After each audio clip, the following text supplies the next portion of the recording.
Max Verstappen's hope of continuing with a good run for Red Bull in the Formula One was not to be, as Lewis Hamilton had something in store for him in the British Formula One. What a race that was. Despite given a 10-second penalty, he still managed to catch up with Charles Leclerc in the Ferrari and winning that, giving Mercedes a very good boost. Mercedes winning the British Formula One. Charles Leclerc with Ferrari coming in second position. Then, of course, Valtteri Bottas of Mercedes in the third position, giving Mercedes something to smile about after a very, very long time in Formula One this season. For Lewis Hamilton and Max Verstappen, it's game on because the difference is just 7 points for the Drivers' Championship.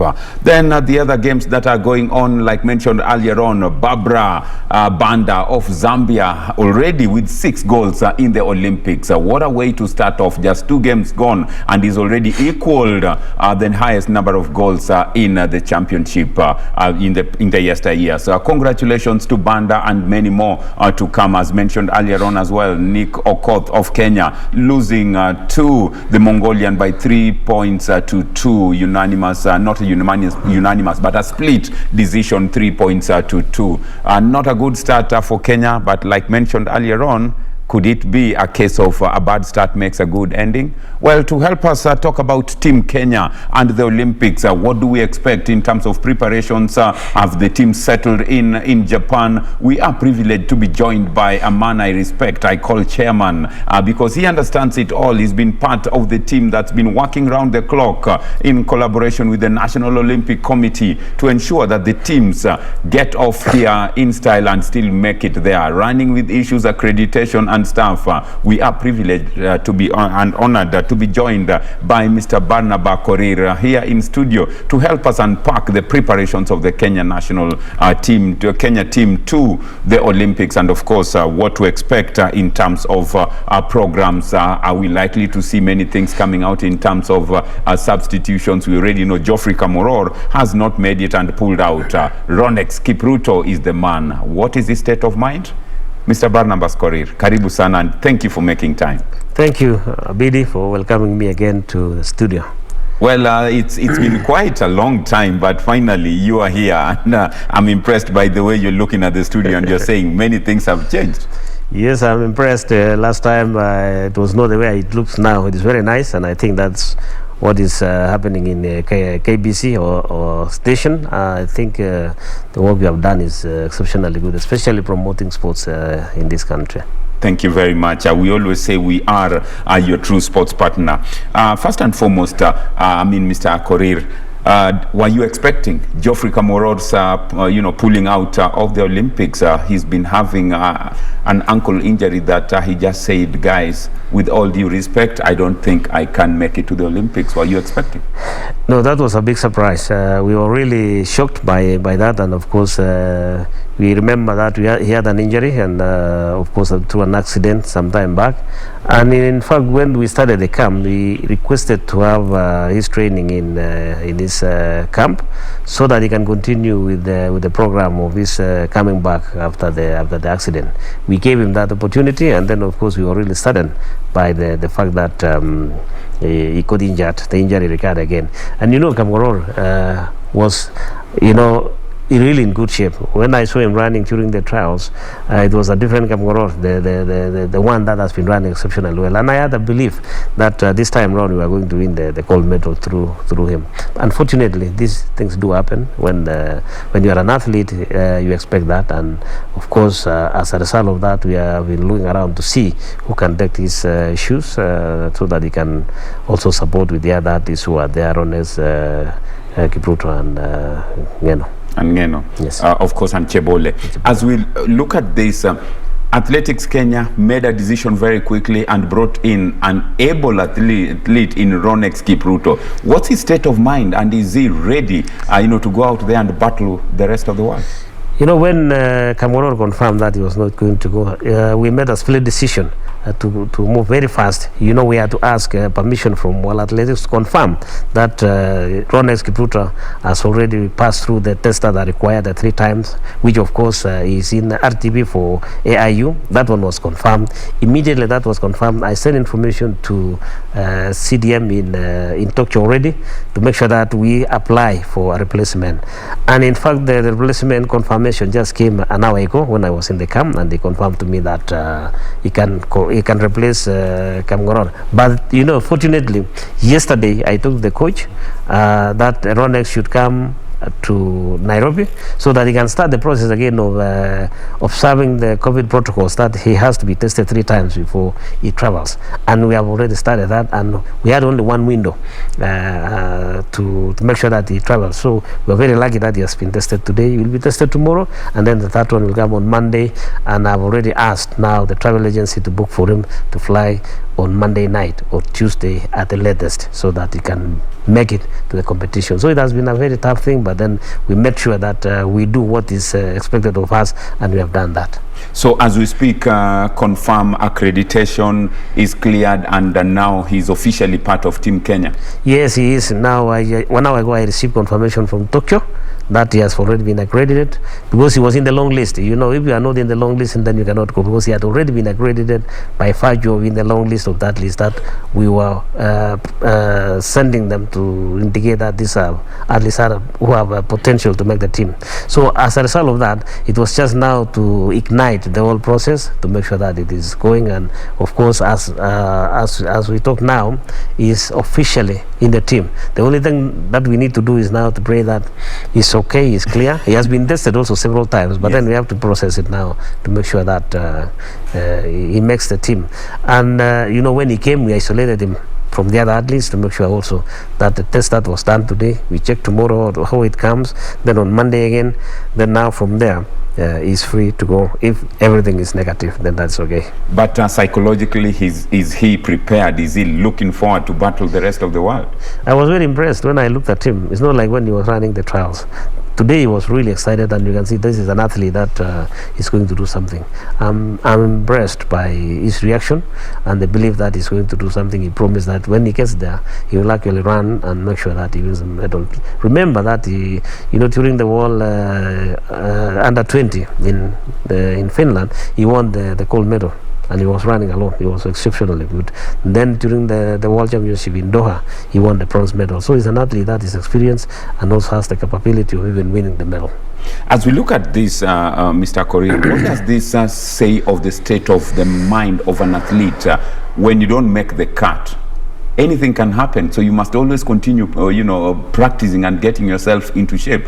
Not saying that, I mean, it's done and dusted. Now I have to wait for the next Olympic, which is in the next 4 years to come. You know, the mind of an athlete is a very complex thing. It involves so many things. Sometimes you train very hard and you believe that you are in shape, and then when you go to a competition, it does not turn out the way you are thinking. Sometimes you feel that you are not ready today, but then when you step on the track, something else happens and you are run exceptionally good. So it is very difficult. There's a lot of pressure, also the expectation from the fans, from the country. So to me, especially the Olympics, I think it's the most difficult thing for an athlete. When they are going to compete, the pressure is so huge, especially when people are expecting you to win and you are also representing the country. Everybody is looking at the TV saying, oh, what can you do today? So it is not easy, and sometimes I sympathize, because even when we were running during my days, the race is big and you are with almost all the athletes. Sometimes you can't even eat. You look at the food and you just leave it. You take water, you take milk and go, because that appetite completely disappears. So it is not easy. When you see someone winning a race, respect that person. Sorry to mention, milk had to be there. Yes. Okay, Mr. Korir, as we now look forward to the games proper, the opening ceremony yesterday, what do you make of it? Very colorful Kenyans indeed, very good gear. What do you make of the opening ceremony? I think really I should thank the CS, Dr. Amina Mohammed, because she came up with that idea of ensuring that we use the traditional dress code for Kenyans. It was splendid. I really like that the attire itself for our athletes, that it came out very well. But overall, opening ceremony, we only wish we were there, because this thing was really nice. It was a combination of the old and the new. You know, you could see what the Japanese were doing, talking about Japan in the 15th, 16th century, and the present one now, when they were even lighting the torch itself. So it was magnificent, and I hope that it will be almost the same in the next one in 2024. But then our wish was that we should have been there during the opening ceremony. And then you can imagine now that 68,000 seater stadium, assuming that it was full to capacity at this moment. It could have been splendid. But unfortunately, we have to live with what we have at the moment. Well, due to COVID, very clear that not many were always going to be in the stadium. And as we look at what to expect now in terms of Kenya's performance, let's now go into the team, team setups. We have the national volleyball team, that's the Malkia Strikers. We also have a very, very good setup of teams in the men's rugby and of course, men and female rugby teams, very, very formidable teams. How has their preparations been, and are you excited and looking forward to some good results? Yes, we are very excited. Personally, as a general team manager, I'm excited about their training, especially the men rugby team managed to go to South Africa for a camp, which they did fairly well. Unfortunately, they were to go to San Francisco, the US, for a game with 4 other major countries, but because of the COVID-19, they were not able to go. But immediately after South Africa, they trained in the camp, and they've been doing well. But we would have wished that they had more competition so that they can learn on the teams that they are going to play together. The rugby women also went to North Africa for a game, and they did very well. Of course, the challenges that we have been facing, I mean, this is the first time that this pandemic has occurred. Nobody had experienced before, and we are going through so many challenges. You know, in the camps also we had issues of maybe 1 or 2 going through the COVID problems, then coming back again, and then the continuous testing of the athletes. It also affects mentally, but overall, it is not only that the Kenyans who are going through that. There are so many other countries also. Everybody is also affected. And then when it comes to volleyball team, the women, they have done very well. They want to go to South Africa, South America, Brazil, for a training camp there.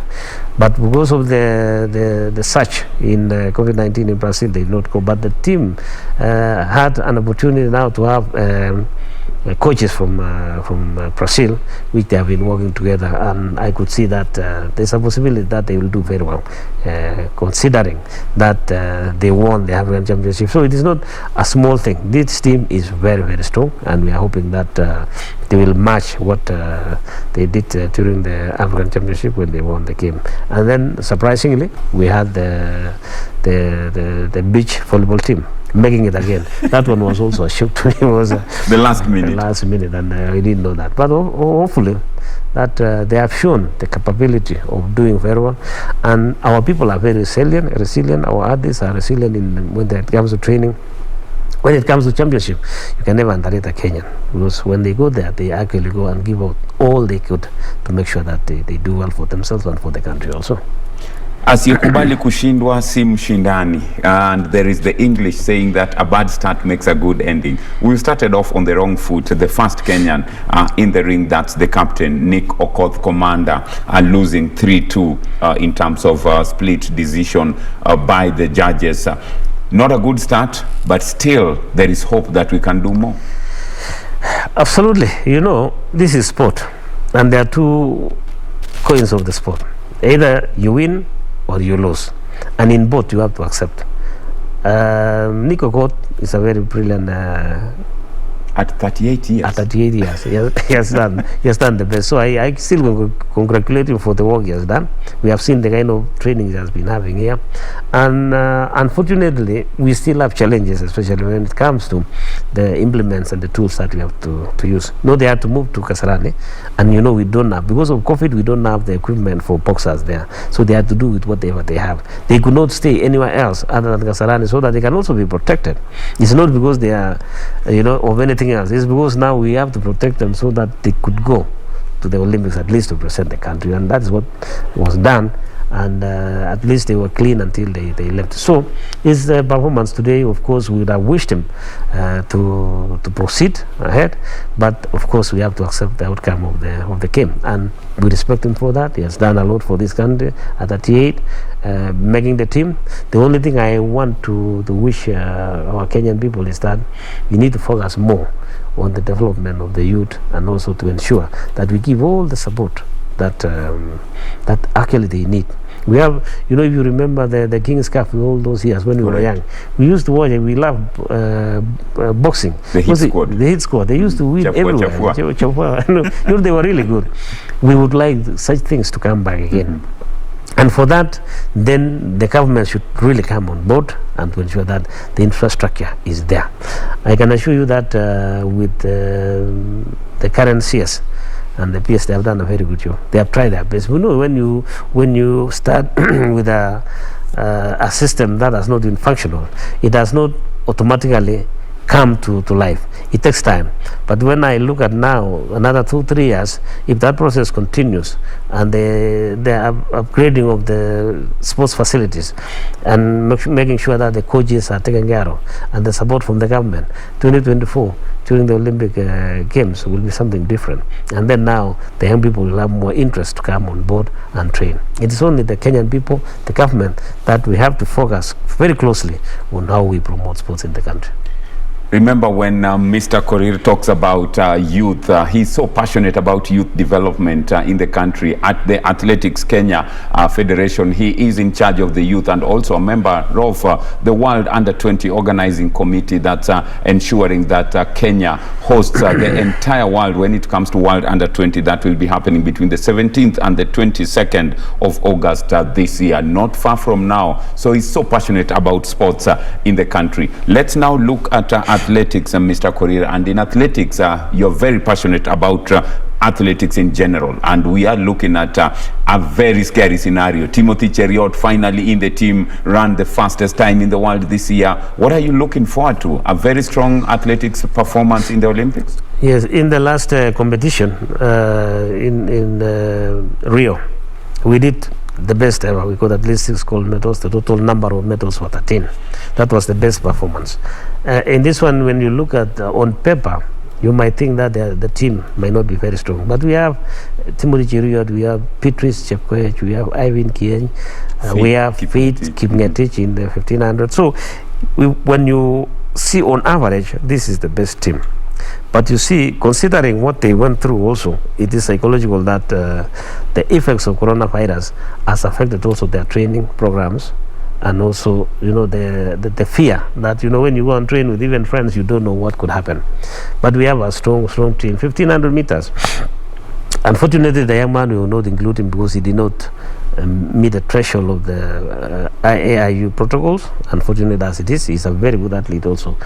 And of course, because of what happened,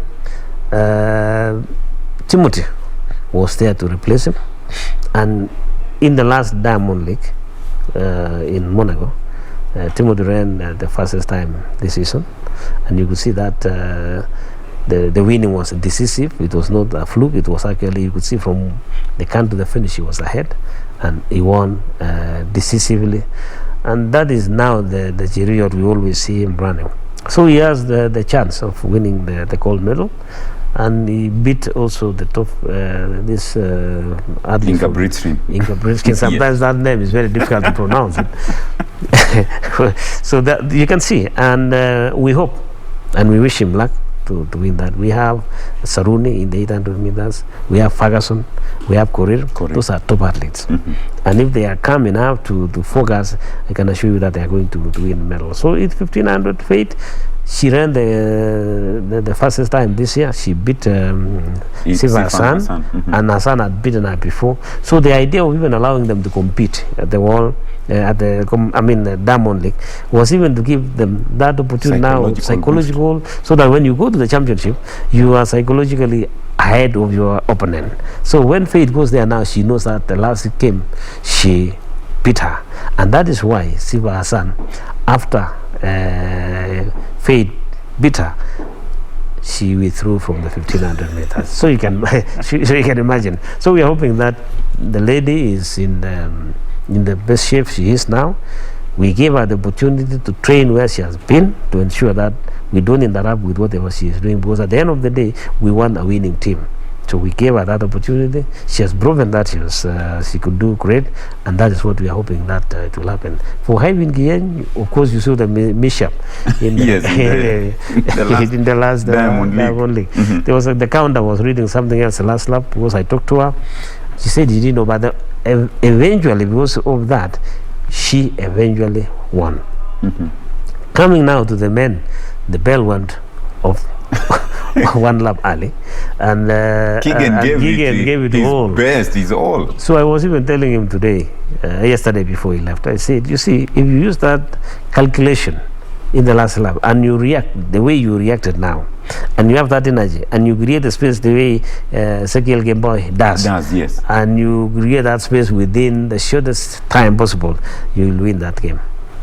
Wow. It's just a matter of calculation and ensuring that you have to time where you have to strike. And if you do that and you have that energy, then nobody can beat you.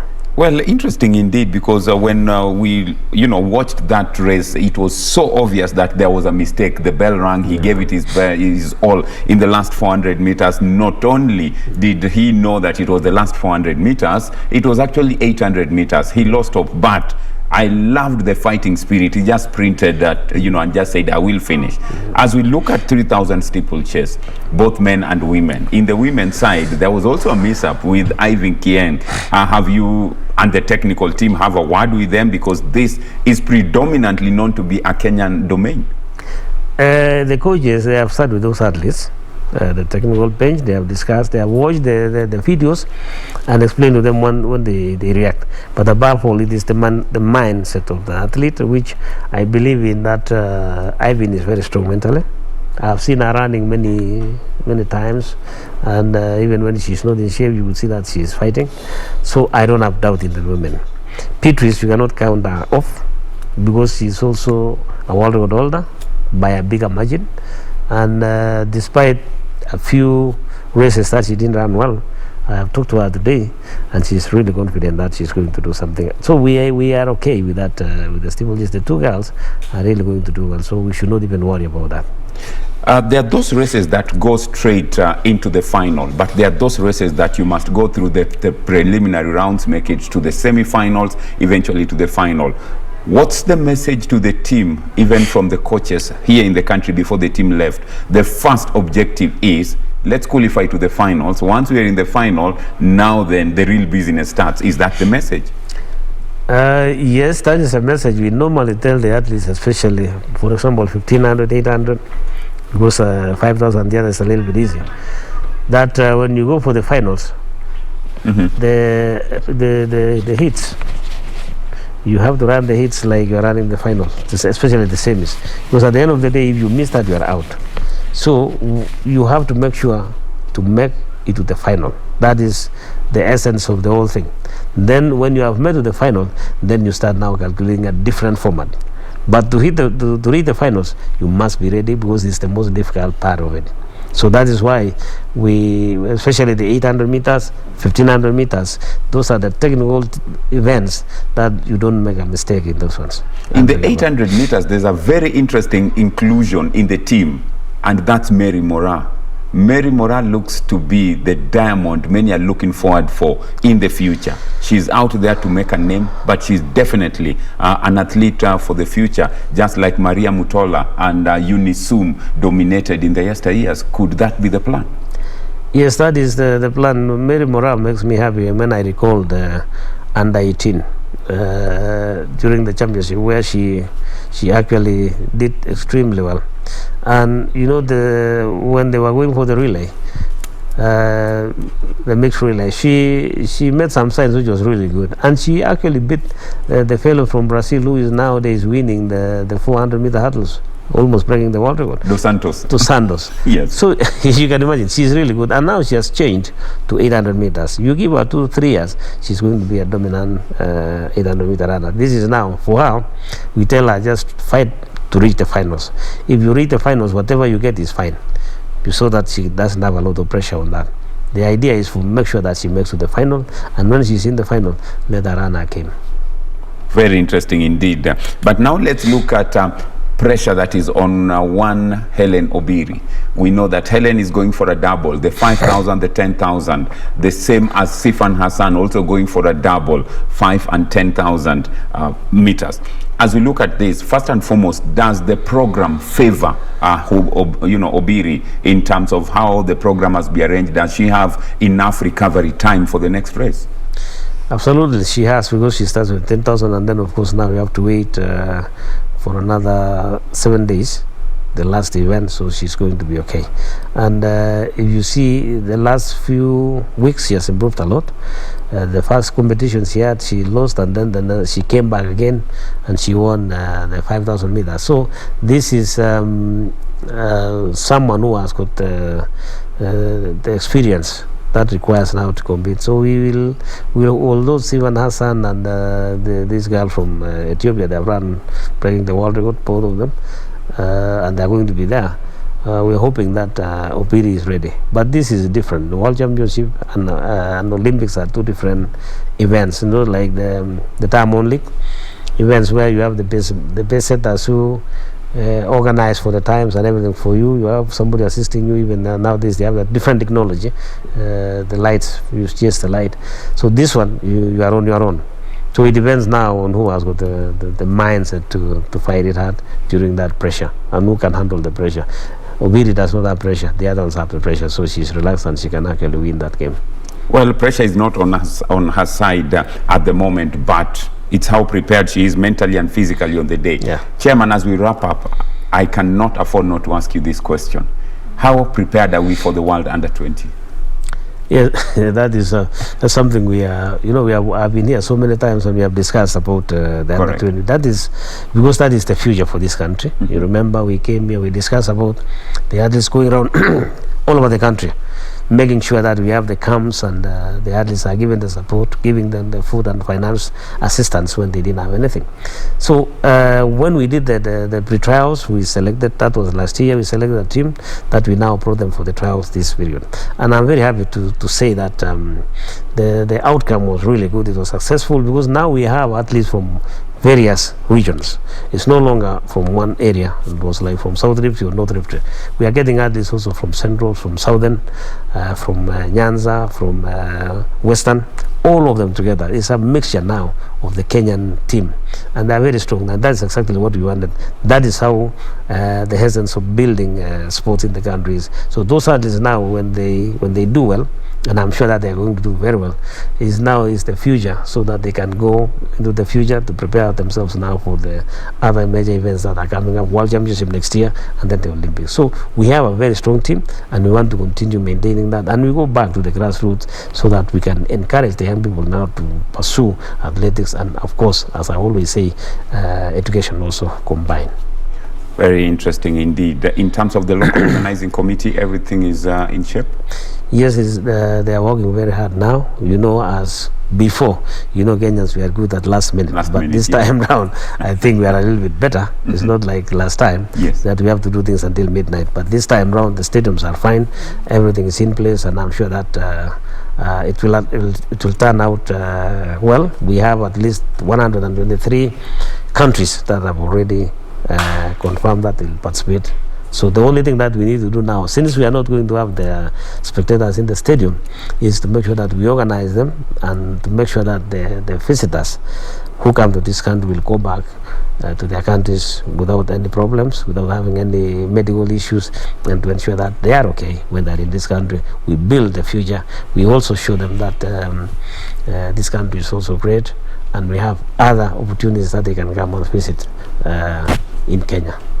Thank you very much, Mr. Barnaba Korir, clearly giving us updates of Team Kenya and giving us the confidence that all is not lost, despite having a bad start with Nico Koth being beaten by a split decision, 3 points to 2 by the Mongolian. Still, there is hope, and the athletes, some leaving the country as late as on 30th. That's the marathoners, and of course, for the rest of the team that is in Tokyo, Japan, at the moment, all is well and geared for the fixtures and the programs to just set off. Thank you very, very much for having made time to be with us. We appreciate that, Mr. Korir, and wishing you and the entire team all the best as you travel to Tokyo and represent the country. Thank you very much. I'll be the last one to leave this country on the first to make sure that everybody is gone. The other teams are already in Tokyo. We'll make sure the ones who are remaining are taken care of until the last day when I go to join them. We wish them all the best, and Kenyans should sit and watch how they are performing. We sit back, let's enjoy the games and let's watch how they're performing. Mr. Korir is not one man I would envy at the moment. Remember, after that, focus shifts to the World Under-20, where he is also very, very key in terms of the success of that tournament. Thank you very much, Mr. Korir. We wish you all the best. Thank you. Well, as we still talk about the Olympics spirit and of course about the Kenyan Olympic team, up next we go into our next segment, which is the Olympian. And this time round we are featuring none other than Faith Kipyegon Chepngetich. Let's enjoy that when we come back. We'll be moving straight into matters. Kenya's women's basketball team, that's the Lioness. How did they make it in Rwanda to qualify for the FIBA AfriBasket? We'll be talking about that after the Olympian, and this time round it's Faith Kipyegon. Enjoy.